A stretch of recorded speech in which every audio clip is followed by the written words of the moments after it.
আসসালামু আলাইকুম। আজকের আমরা তৈরি করব পাকা কলার জুস। পাকা কলার জুস রেসিপিটি দেখুন। পাকা কলা দিয়ে কীভাবে স্বাস্থ্যসম্মত পুষ্টিকর একটি ড্রিঙ্কস তৈরি করা যায়।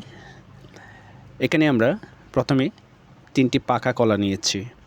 আপনি চাইলে সাগর কলা, চিনি চাম্পা কলা অথবা সবরি কলা নিতে পারেন, তবে বিচি ছাড়া যেসব কলা সেগুলো নিতে হবে।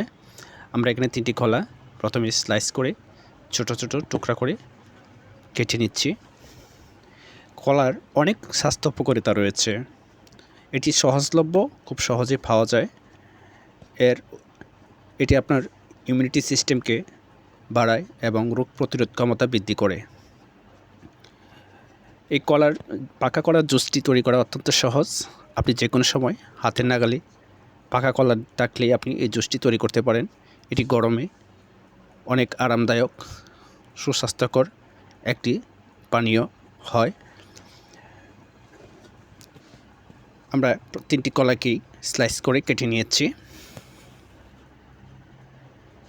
সুন্দর করে আমরা পাকা কলাগুলো, অবশ্যই পাকা কলাগুলো অনেক মানে পুরোপুরি পাকা হতে হবে, নরম পাকা যেটা। কলাগুলো স্লাইস করে কেটে নেওয়ার পর আমরা এখানে দিয়ে দিয়েছি চিনি। আপনি আপনার পরিমাণ মতো চিনি দিয়ে দিবেন।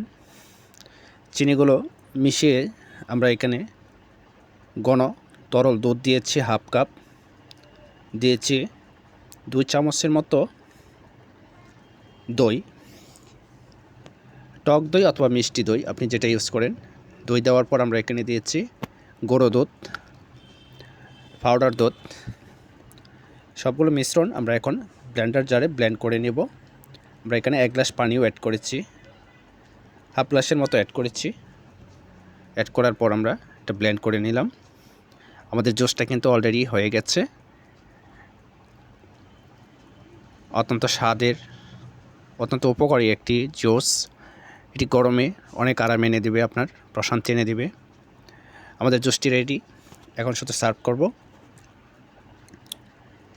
জুসটি তৈরি করার পর এখানে আমরা 2 টুকরো বরফ কুচি দিয়ে দিচ্ছি।